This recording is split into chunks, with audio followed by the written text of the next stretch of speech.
I'm going to talk about tonight is, I think I better explain how it came about. I was asked to give a talk in China at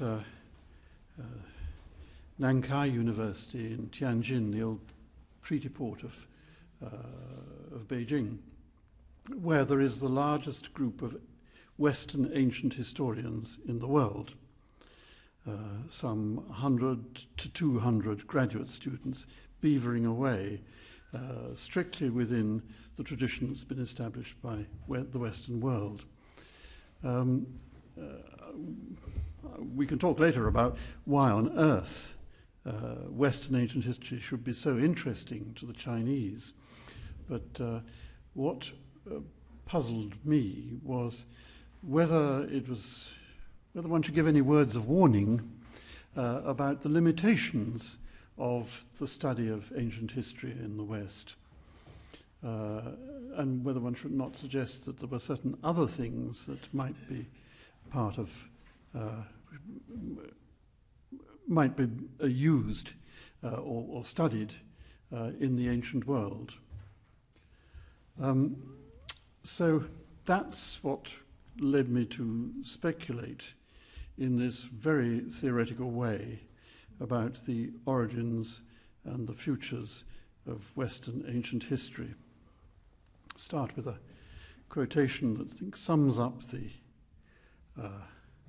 message I want to offer from T.S. Eliot's Four Quartets.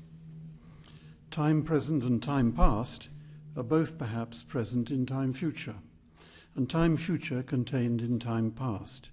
If all time is eternally present, all time is unredeemable.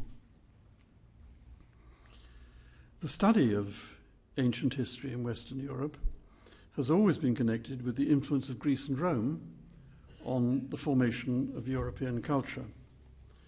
The critical and comparative study of this tradition with other ancient civilizations. Excuse me, I just had my watch stolen, so I have to use an alarm clock to keep the time.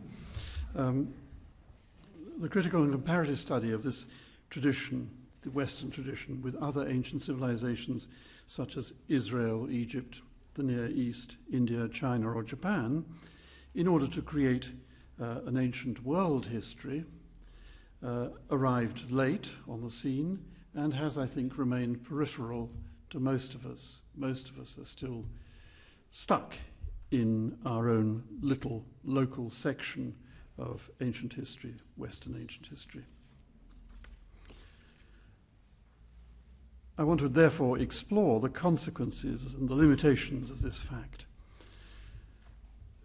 I think the Western outlook on ancient history has, since the 18th century, centered around two distinct concepts. These are imperialism and liberty. The first interest, imperialism, explains the fundamental importance of Roman history with its exemplification of the fate of empires to rise, decline, and fall. It began, it's pretty clear, with the discussion provoked by the French author Montesquieu in his famous work, little pamphlet really, Considerations on the Grandeur and Decadence of the Romans, which was published in Holland in 1734 and almost immediately in English translation. In this short essay, Montesquieu traced the growth of the Roman Empire in the 2nd century BC and attributed it to the vertu of the Romans, their moral and political character. He showed how moral and political corruption followed until the traditional liberty of the Romans was extinguished in a monarchic form of government, and their moral character was corrupted by the luxury consequent on empire. This analysis was, I think, politically motivated. It was part of a general movement in the 18th century, in the early 18th century, to contrast the declining power of the French monarchy under its greatest ruler, Louis XIV, in the face and of the rise of the English version of constitutional monarchy in a country essentially governed by the merchant classes after the Glorious Revolution of 1688. The success in war of the English armies under the Duke of Marlborough and the creation of an English naval empire around the world were making it clear that absolute monarchy and territorial conquest were incompatible with the modern expansion of overseas trade, based on a government by the landed aristocracy and the merchants of the City of London. And the message of Montesquieu was accepted by all the thinkers of the Enlightenment, by Rousseau and by Voltaire in particular. And it became the basis of the new critical historiography, which developed in the mid-18th century and reached its zenith in the famous work of Edward Gibbon, in which the whole history of antiquity, the whole history of Europe from antiquity to the Renaissance, was incorporated into a history of the decline and fall of the Roman Empire, published between 1776 and 1788. Now, I think I want to argue that this perception has dictated the shape of Roman history ever since. The fundamental questions remain the same today as they were formulated in the 18th century. How did Rome become an imperial power? On the basis of what political structures was her success achieved? How was her political, social, and economic development affected by the consequent advent of luxury and wealth? And why did the system end only by only finding stability under a form of absolute monarchy that was incompatible with political liberty? These are all the same questions as Montesquieu, and I think most Roman historians are still researching them. It was not until the advent of a new religion, Christianity, and with the impact of nomadic barbarian invasions, that there was introduced a new dynamic to history. But that required a break with the past that was only partially resolved in the Renaissance. From this perspective of ancient history as Roman history, it is empire, its rise and fall, that provides the questions to which we still seek answers. And much of the justification of Western imperialism in the early modern age, as the Western empires were developing, has been based on the model of the Roman example, from Edmund Burke's 18th century analysis of the faults and virtues of English imperialism in Ireland, in North America, and in India, to the systematic education of administrators for the British Indian Empire on principles that were directly derived from Roman provincial administration. There's a certain moment in the 19th century when the dons of my old college Balliol realized that the really important thing in Roman history was Roman political administration, encouraged, of course, by Mommsen, but it was because they were educating the future rulers of the British Empire in India. The French and German empires were no different.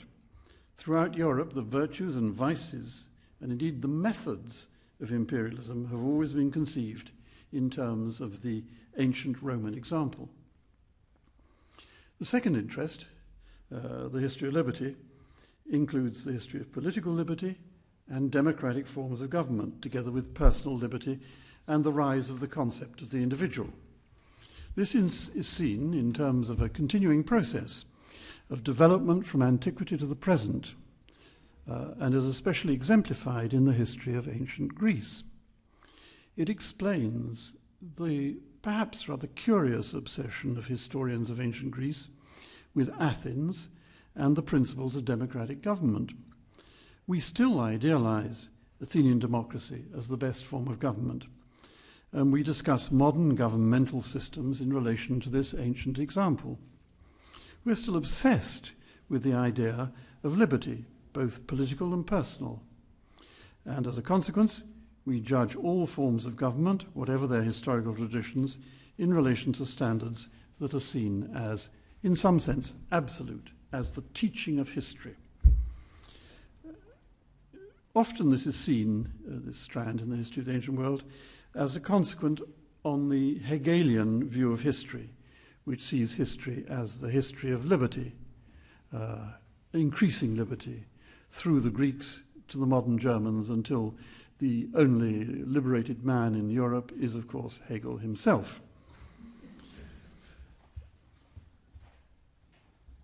And is also thought to be part of the concern of the Romantic period with the idea of the creativity of the artistic genius, who stands outside tradition and innovates.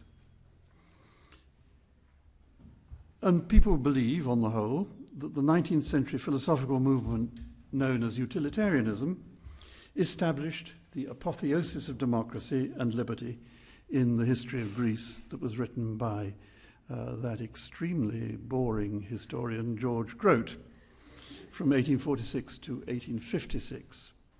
Grote is an interesting figure because he's actually someone who is more often read in translation than in the original. I don't think I've ever met anybody who's read the whole of Grote in English, but there are plenty of people who have in German. But in fact, this concern with liberty and democracy is also a product of the 18th century and of much the same impulse that inspired Montesquieu. And this is my first new discovery.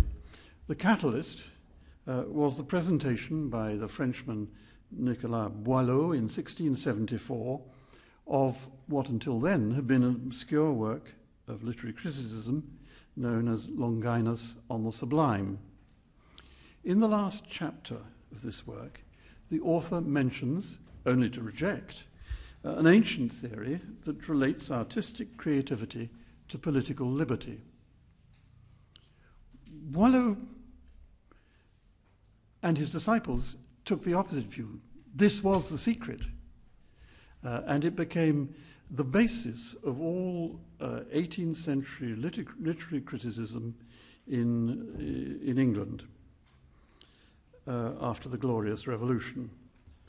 The literature of ancient Greece, and especially Athens, was interpreted as being a consequence not of aristocratic patronage, which after all was still very active in the 18th century, but of political liberty and Athenian democracy. This view of the benefits of democracy became widespread in the 18th century and lies behind the change from an almost universal dismissal of democratic forms of government as dangerous, anarchic, and unjust to an increasing idealization of democratic institutions. That in turn led to a close identification of ancient Athens with modern Britain, and subsequently, a century or so later, with modern America. The difference between ancient and modern democracy was rightly seen as a difference between direct and representative democracy. The most important innovation in 18th century political theory, due largely to Montesquieu again, was the realization that representation could be harnessed to the idea of democracy. Despite this obvious difference, it was believed that ancient and modern democracy shared common characteristics.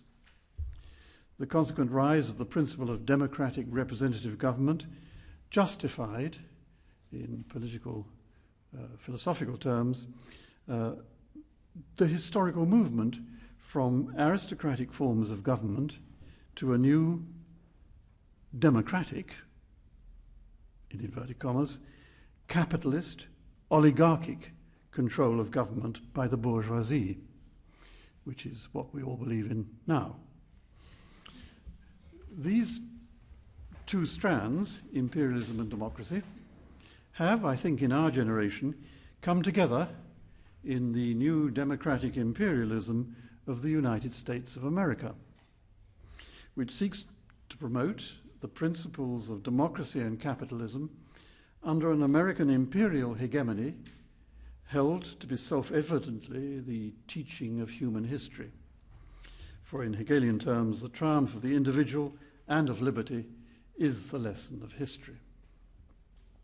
Yet each of these theoretical approaches is problematical in a number of respects, and concentration on them to the exclusion of all others, represents an impoverishment of the varieties of human experience. Let's consider each concept in turn. Imperialism is not, of course, a bad thing. It's not synonymous with exploitation and expropriation. It needs an ideology to persuade the master race to conquer and even more to maintain control over other societies. You must believe in your mission or the rulers will lose the will to rule. The Romans came to believe that their version of Greco-Roman civilization was a gift that would benefit all who came under their domination. In this, they were helped by a conception of citizenship that, with certain conditions, was perhaps the most inclusive that the world has ever experienced. There's something very remarkable about the Roman idea of citizenship. The result was that in the end, all subjects of the empire became Roman citizens and were eligible for the benefits of the empire.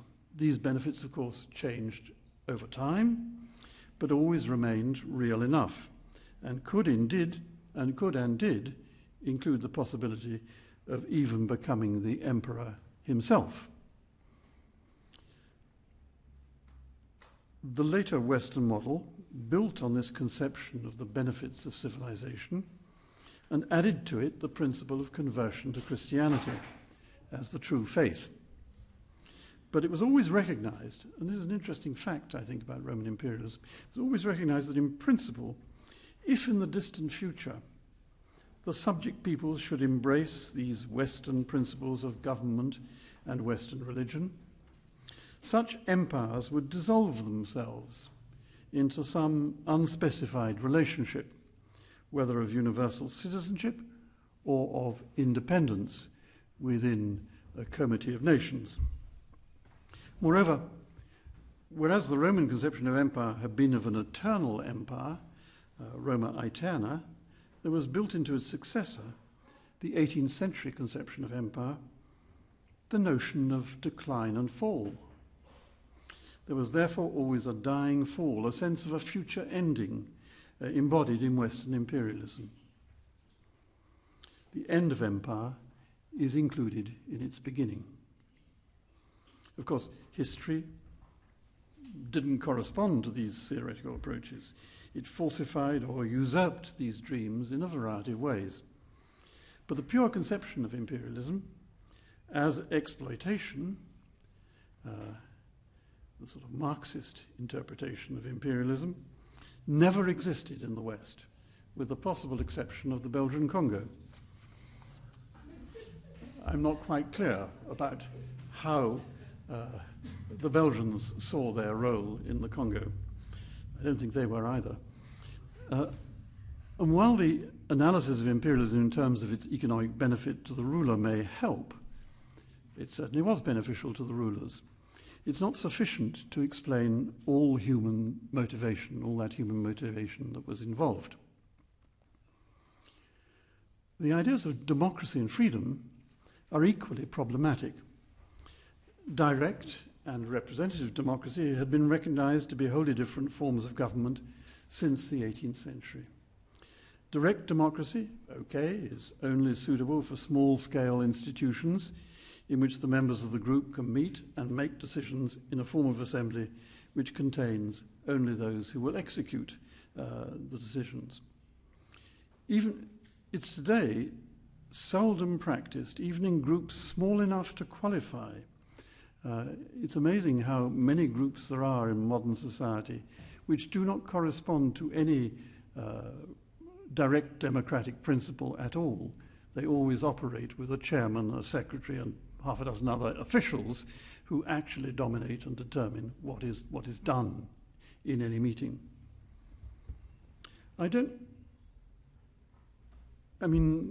Democracy has simply become a residual right confined to occasional, almost ritual events, like the recent English election.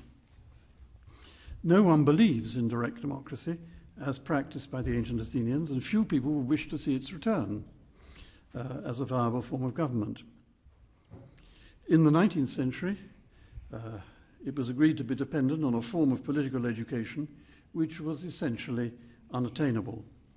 And in the 20th century, there has been added to that the even less democratic idea of the need for expertise in government. These criticisms of democracy, direct democracy, of course, go back at least to Plato's Protagoras. They've been incorporated into a theory of representative government, which allows an elite to rule with the consent of the majority.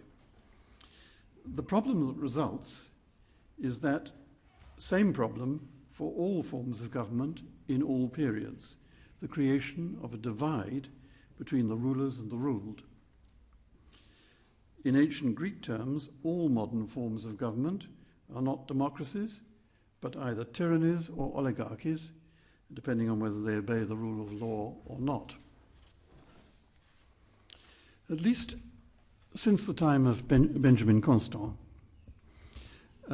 with his famous essay on the liberty of the ancients compared to the liberty of the moderns of 1819, it's been recognized that this difference between ancient and modern democracy is the determining factor behind the difference between ancient and modern conceptions of liberty.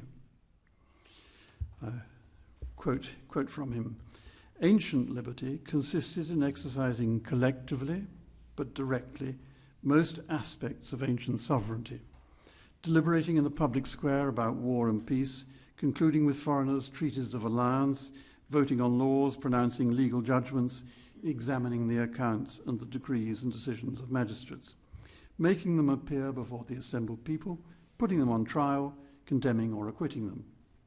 But at the same time that this was what the ancients called liberty, they admitted as compatible with their collective liberty the total subjection of the individual to the authority of the community. Modern ideas of liberty, according to Constant, in contrast, privilege the freedom of the individual from interference by a system controlled by the ruling classes. Far from deriving from ancient world conceptions of liberty, it's a consequence of conflict, centuries of conflict, between the various sects of the Christian religion, which resulted in the assertion of the freedom of the individual conscience in religious matters.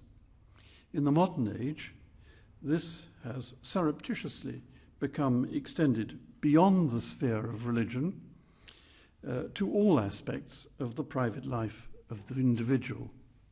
The individual should be free from any social constraints in all his activities, not just in his religious beliefs. Modern writers have wrestled with these differences between ancient and modern democracy and ancient modern liberty. Isaiah Berlin, for instance, tried to distinguish between a positive freedom to act, which was more akin to ancient political freedom, and a negative freedom from interference, which seemed to him to be exemplified in the modern conception of the freedom of the individual. It's not a very satisfactory attempt, although it's very famous, his 4 essays on liberty. It doesn't really work. The most recent attempts to relate ancient and modern ideas of freedom and democracy tend to emphasize the importance of duties and responsibilities in the ancient idea of community life, leading to a constraining of the freedom of the individual, in contrast to the absolute selfishness and the anarchic consequences of modern liberty. In that sense, the Western conceptions of democracy and liberty might well have a lot to learn from studying the ancient worldview. My reflection is, however, intended to contrast these two conceptions of history derived from ancient Western ideas with the traditions of history that are found elsewhere. It's clearly not true that these two sets of problems exhaust all the historical possibilities that the long history of human society exemplifies. if we reflect on other historical traditions, we can see that this Western conception has many faults. It does not consider, for instance, the necessity of order or decorum in the construction of civilizations, or the significance of continuity and tradition, as exemplified, of course, in the Chinese tradition. You never get that sort of thing discussed in books of Western ancient history. Even within Western cultures, this dual tradition also almost completely ignores one of the most powerful forces in historical formation: the importance of religion and the way that beliefs about the divine world structure and permeate almost all social systems. After the collapse of the great 19th century theories of universal religion, from the Golden Bough onwards, it wasn't until, I think, Jean-Pierre Vernon offered a social and psychological interpretation of ancient religion that it began to escape from the sterile grip of myth and ritual antiquarianism, where all you had to do was describe it and then you would understand it, whereas in fact, the more you described it, the less you understood it.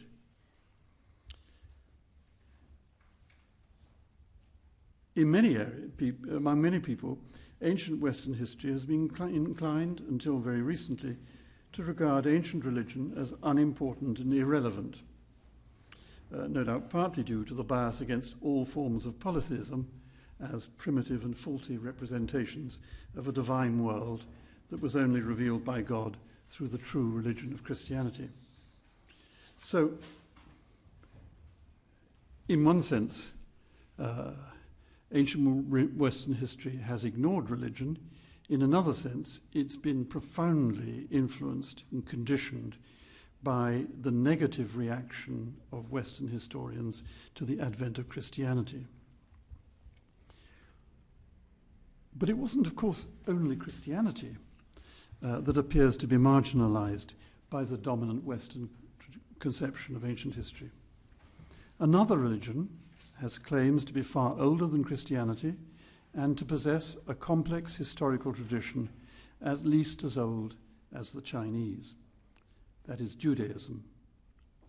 The question of how Jewish history might be incorporated into ancient history, I think, and this is something that I've only recently begun to study, I think began as early as the 18th century, as a part of the Enlightenment revival of the study of history. This built in turn upon a much neglected aspect of the work of the sole surviving Jewish historian in the ancient classical tradition, Josephus. For it was really Josephus who, in his Jewish antiquities, even more than in his account of the Jewish war, set out to normalize the Jewish historical tradition in terms of classical historiography. He regarded himself indeed as an ancient historian, and he shared with Herodotus and Thucydides many of the political and rational attitudes that made his account compatible with the canons of ancient history. Independently of the holy texts of Judaism and Christianity, it was he who made it possible for later generations to compare and contrast the Jewish historical tradition with that of Greece and Rome. In terms of later generations, he therefore bridged the gap between sacred and secular history, and may, without too much exaggeration, be regarded as perhaps the most important of all ancient historians for the future of historical writing. Already in antiquity, Josephus was performing this function for the early Christian church. That explains their interest in copying his works and even in improving them from a very early date by interpolating the notorious references to Jesus, Christ, his brother James, and John the Baptist. By this means, Josephus could be made to offer historical support, not just for the Old Testament, but also for the gospel narrative. Josephus has indeed always been more highly regarded in the Christian tradition than in Judaism itself, which tends, with considerable good reason, to regard him as a renegade and a traitor. Now, what's interested me is how this can be traced in the translations of Josephus. They were very popular in modern European languages, particularly in the Protestant world, and especially in England. At first, they were simple translations. The earliest was by Thomas Lodge, the contemporary of Shakespeare, in 1602. Faithfully translated, he says, out of the Latin and French. It doesn't seem to have occurred to him that actually Josephus wrote in Greek. The interesting thing about this is that it was arranged as a continuous historical narrative, from the antiquities to the life, the Jewish wars against Apion, and the martyrdom of the Maccabees. Exactly a century later, in 1702, Sir Roger Lestrange offered a new translation following almost the same order. He added 2 discourses and several remarks on what he calls discourses and remarks on the veracity and chronology of Josephus. He's being studied as a historian. But in the meantime, the most popular of all the translations of Josephus, that by William Whiston, had been published in 1737. This became the most widely read and most widely owned book after the Bible in the English-speaking world for the next 2 centuries. I can remember my great-aunt telling me that on Sundays you were not allowed to read any book other than the Bible and Josephus. Now, Whiston had been the successor of Isaac Newton as professor of mathematics at Cambridge. Unlike Newton, he combined an interest in ancient chronology with scriptural scholarship. To him, Josephus appeared to present a narrative of Jewish history, exactly comparable to that found in classical ancient historians. And like his predecessors, he arranged his translation of the various works to provide a chronological historical narrative. But in many later editions of his translation, an interesting transformation occurred. And I don't think anyone's noticed this before. The narrative of Josephus was combined with a section usually entitled something like Sequel to the History of the Jews, Continued to the Present Time. The first person to realize the possibility of recording a continuous history of Judaism in this manner was the Huguenot antiquary and friend of Pierre Bayle, Jacques Bernage, who lived in the second half of the 17th century and into the 18th century, and published in 1706-7 in the Netherlands a work that was immediately translated into English with the author's approval. The English title page reads, The History of the Jews from Jesus Christ to the Present Time, containing their antiquities, their religion, their rites, the dispersion of the 10 tribes in the East, and the persecutions this nation has suffered in the West. Being a supplement and continuation of the history of Josephus, written in French by Mr. Bernage, translated into English by Thomas Taylor, A.M., London, 1708. Now, despite its claim to be a supplement to Josephus, Bernage's work did not include the text of Josephus itself. The earliest edition of Josephus to have combined the 2 elements in a single volume appears to have been a lavishly illustrated folio of George Henry Maynard, which claims to be a new translation prepared under royal license, the royal license of George III, and contains, after the usual works of Josephus and Philo, and an appendix defending the authenticity of his references to Christianity, something that is called A Continuation of the History of the Jews from Josephus down to the Present Time, including a period of more than 1,700 years. The translator's address to the reader ends with the statement, to complete the work, of Josephus, we have annexed a supplement collected from authentic manuscripts, whatever they were, bringing down the Jewish history to the present times, which, being an attempt entirely new, we flatter ourselves will stamp an additional value upon our undertaking and make it in every respect worthy of the patronage of a judicious and candid public. Wonderful 18th century prose.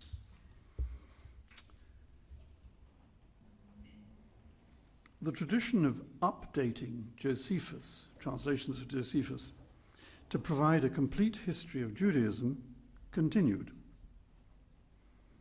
I inherited a 19th century family edition of Whiston's Josephus from my grandfather, and he got it from a previous generation. I'm not sure what date it is because it's undated. In it, there is a long sequel of 222 pages, which terminates with a full account of the debate inside and outside the British Parliament on the Jewish Emancipation Bill of 1847, which was provoked by the election of Lionel de Rothschild as an MP for the City of London, and his inability to take up his seat because he couldn't swear the normal religious oath required of members of Parliament. This debate is indeed extremely interesting. It's the high point for the articulation of English philo-Semitism. The speakers included Lord John Russell, the Prime Minister, Gladstone, Disraeli, Sir Robert Peel, and Lord Ashley, the evangelical Zionist, who rather surprisingly spoke against the bill on the grounds it would detract from the need to repopulate Palestine with Jews instead of keeping them in England. The bill passed in the Commons by a majority of 73, but it was rejected in the House of Lords, and Rothschild did not take up his seat until another election success in 1858. It was, however, the debate of 1847 to 8 that saw the most memorable and thoughtful speeches. Since it doesn't mention the final triumph of Rothschild, I initially deduced that my family edition was published between these two dates, 1848 and 1858. But I might well be wrong. It's a study that has not yet been done and would be very interesting to follow the successive stages of this conception of the continuity of Jewish history under the protection of Josephus. The first modern Jewish history in English was not therefore as revolutionary as it might have seemed, for it built on this tradition.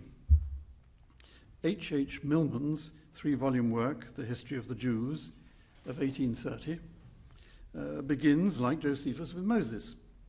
And in its earlier stages, it's essentially a rationalistic account of Josephus' narrative and the Old Testament. For the later period, Milman disparages Benage and prefers the German Jewish historian Isaac Jost. Milman's work was published, and this is what makes it significant, contemporaneously with the earliest English translations of the new German scientific histories of the ancient classical world by August Burke in 1828. These are the dates of the translations. Niebuhr, B.G. Niebuhr, 1828 to 1832, and Karl Ottfried Müller, 1830.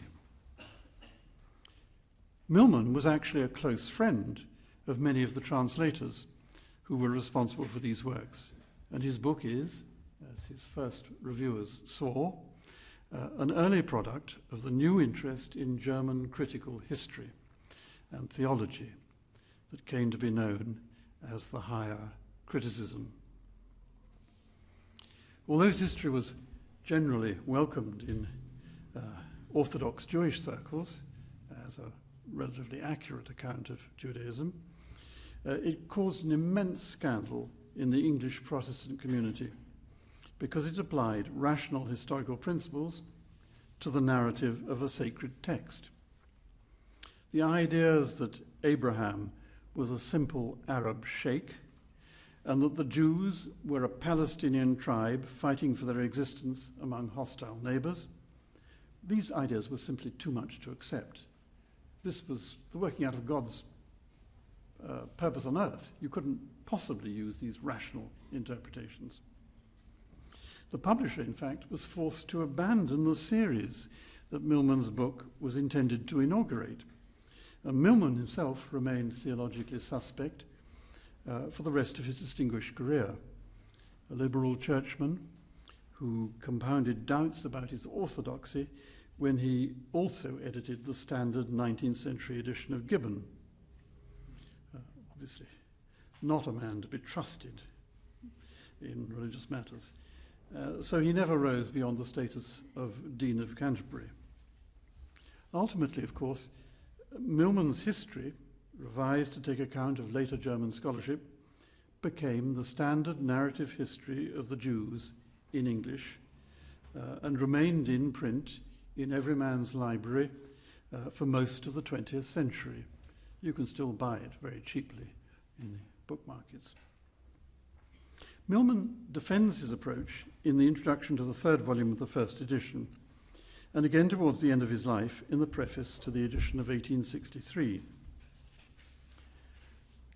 He says, "What should be the treatment by a Christian writer, a writer to whom truth is the one paramount object, of the only documents on which rests the earlier history of the Jews, the scriptures of the Old Testament? Are they, like other historical documents, to be submitted to calm but searching criticism as to their age, their authenticity, their authorship, above all their historical sense and historical interpretation?" And he goes on to say, "Lawgivers, prophets, apostles, were in all other respects men of like passions, take the word in its vulgar sense, with their fellow men.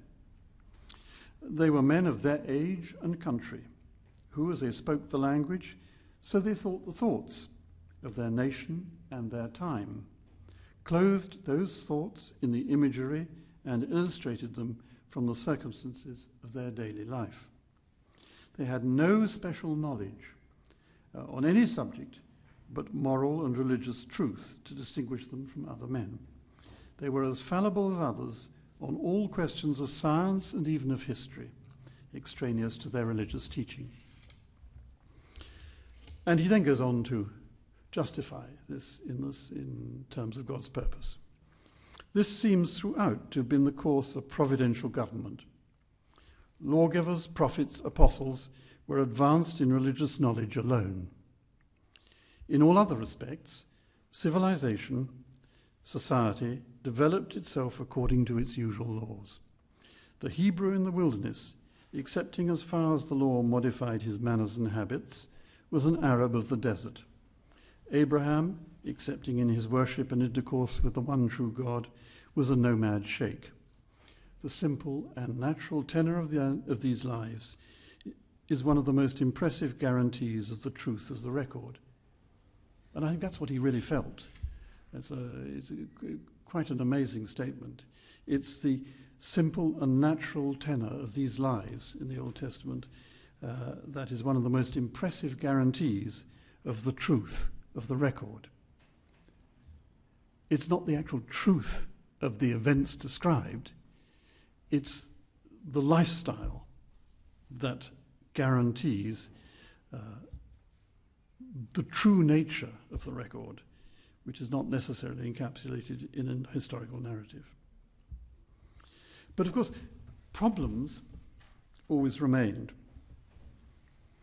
While allowing for the insertion of Jewish history into the prevailing conceptions of the progress of civilization, and allowing for the possibility of comparisons, for instance, which became quite common between, say, Moses and Solon, it wasn't entirely possible to reconcile the principles of Jewish history with those adopted in the new scientific history of ancient Greece and Rome.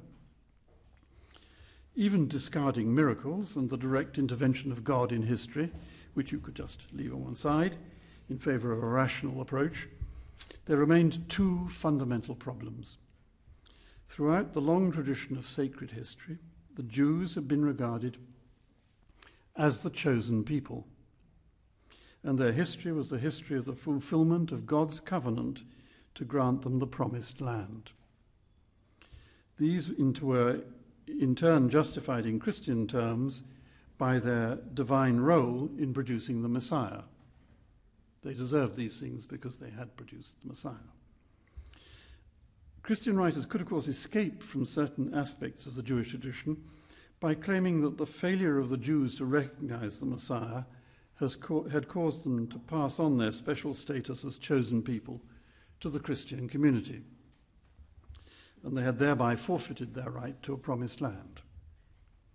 But it nevertheless made it extremely difficult to produce a historical account that would enable Judaism to be directly compared with Greece and Rome. And Milman himself believed in the divine dispensation of human history. He ends his work with a declaration: "History, which is the record of the past, has now discharged its office. It presumes not to raise the mysterious veil which the Almighty has spread over the future. The destinies of this wonderful people, as of all mankind, are in the hands of the all-wise ruler of the universe. His decrees will be accomplished, his truth, his goodness, and his wisdom vindicated." Well, Milman did his best to create a modern scientific version of history, of Jewish history from the biblical tradition. He explained the interventions of God on rationalistic principles, and even played down the historical significance of the crucifixion to the same extent as the interpolated narrative of Josephus. He says, "We leave to the Christian historian the description of this event and all its consequences, inestimable in their importance to mankind, but which produced hardly any immediate effect on the affairs of the Jewish nation. Yet our history will have shown that the state of the public mind in Judea, as well as the character of Pilate, the chief agent of the transaction, harmonize in the most remarkable manner with the narrative of the evangelists." So, despite the earthquake, the solar darkness, and all the unnatural events that occurred around the crucifixion, the actual crucifixion created no more perturbation than the fall of Icarus in Bruegel's famous painting. People just went on. Now, Milman had, of course, fewer problems to contend with than either his predecessors or his 20th century successors. He could leave behind the notion that the sufferings of the Jews in the diaspora were a consequence of their refusal to recognize Christ, and admire the Jewish community for its tenacity and its ability to overcome persecution. He could welcome the new era of mutual tolerance and even assimilation of 19th century Western Europe. The future, fortunately for him, as he says, was in the hands of the all-wise ruler of the universe. To him, classical history and Jewish history were indeed flowing together, and comparison was simply a question of selection from tradition. But how does Milman's problem seem now? What sort of Jewish history do we want to write today? And how far will it be compatible with the dominant conception of a secular Greco-Roman history? I think these are the problems that my teacher, Arnaldo Mumiliano, wrestled with throughout his life.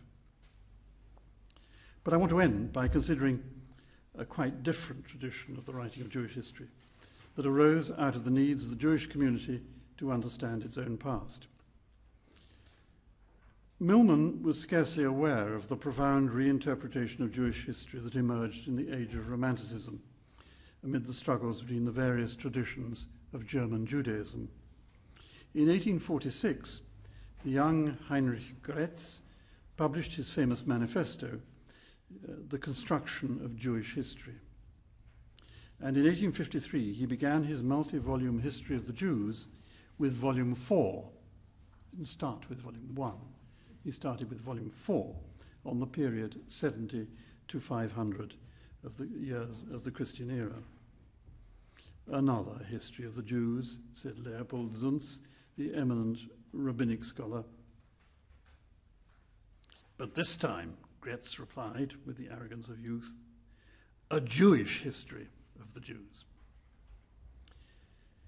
In starting his enterprise from the destruction of the temple by the Roman authorities, Gretz indicated a new interpretation of Jewish history based on the concept of the diaspora, which made Jewish history fundamentally different from the standard histories of other peoples. His narrative was to combine the political story of the persecutions of the Jews with the history of their inner life, which, in the spirit of Maimonides, revolved around their moral or divine mission to uphold the true principle of monotheism against their Christian persecutors, who were not, of course, monotheists at all. The Christian conception of history, he says, as is well known, fully denies to Judaism any history, in the higher sense of the word, since the loss of its national independence, an event which coincided with another of great importance to the Christian world structure. In contrast, Gretz proclaims the idea of history as the story of a cultural or spiritual mission. He says, there is scarcely a science, an art, an intellectual province in which the Jews have not taken part, for which Jews have not manifested an equal aptitude. To think was as much a characteristic feature of the Jews as to suffer. History still has not produced another case of a nation which has laid aside its weapons of war to devote itself entirely to the peaceful pursuits of study and poetry, which has freed itself from the bonds of narrow self-interest and let its thoughts soar to fathom its own nature and its mysterious relationship to the universe and God. And on the completion of his history, in 1874, he reflected on the twin legacy of Western history in Hellenism and Hebraism. He said, the classical Greeks are dead, and towards the deceased posterity behaves properly. Envy and hatred are silent at the grave of the dead. Their contributions are, in fact, usually exaggerated. It's quite different with that other creative nation, the Hebrews. Precisely because they're still alive, their contributions to culture are not generally acknowledged. They are criticized or given another name to partially conceal their authorship or to dislodge them entirely. Even if the fair-minded concede that they introduced the monotheistic idea and a higher morality into the life of nations, very few appreciate the great significance of these omissions. They fail to consider why one creative nation with its rich talents perished, whereas the other, so often on the brink of death, still wanders over the earth, having rejuvenated itself several times. And he concludes by characterizing the Jewish tradition. The history of the Israelite nation manifests, therefore, at the beginning a thoroughly irregular pattern. Two factors determine its rise and fall, a physical and a spiritual one, or a political and a religious ethical one. So Gretz's history has a dual structure, as a celebration of Jewish philosophy and learning, but also a history of religious culture surviving persecution.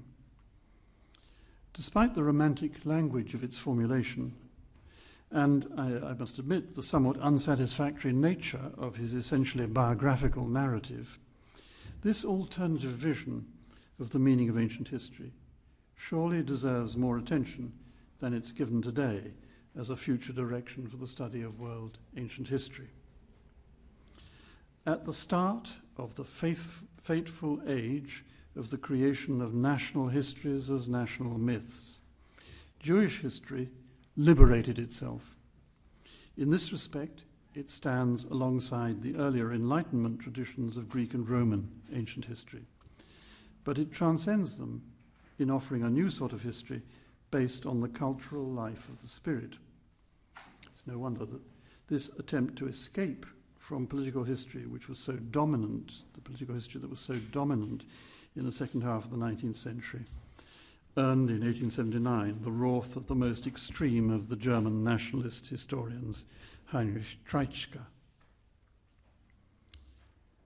Well, what's revealed by this reflection on the presuppositions of the Western traditions of ancient history is the extent, I think, to which the modern Western world has continually developed a myth of the past in order to justify contemporary preoccupations. And I think that we, professional historians, are not untainted by this development of a myth. Well, that's, of course, true of all history that's not pure antiquarianism. But it's important to know why we think in this particular way in order to understand that it's not the only way that world history could be structured. And when we Westerners criticize other historical traditions for their inability to translate or understand or even to see as important concepts like liberty and democracy, we should remember that these are not transcendental human values. The Western traditions of ancient world history rest on the 18th century foundations established by the Enlightenment that combined imperialism with democracy and the free market economy of Adam Smith to create a Western interpretation of history. To this it married a Judeo-Christian tradition of a religion capable of being translated into rational history because it was ultimately based on historical narrative rather than on myth. The Gospels are not myth, but are historical narrative from this point of view. But the example of Gretz suggests that the dominant Western view is not the only way to structure ancient history. Perhaps the 21st century will enable us to construct a new vision of ancient world history that is inclusive of other cultures like China, India, and the Near East, and is not based solely on traditional Western European values. Thank you.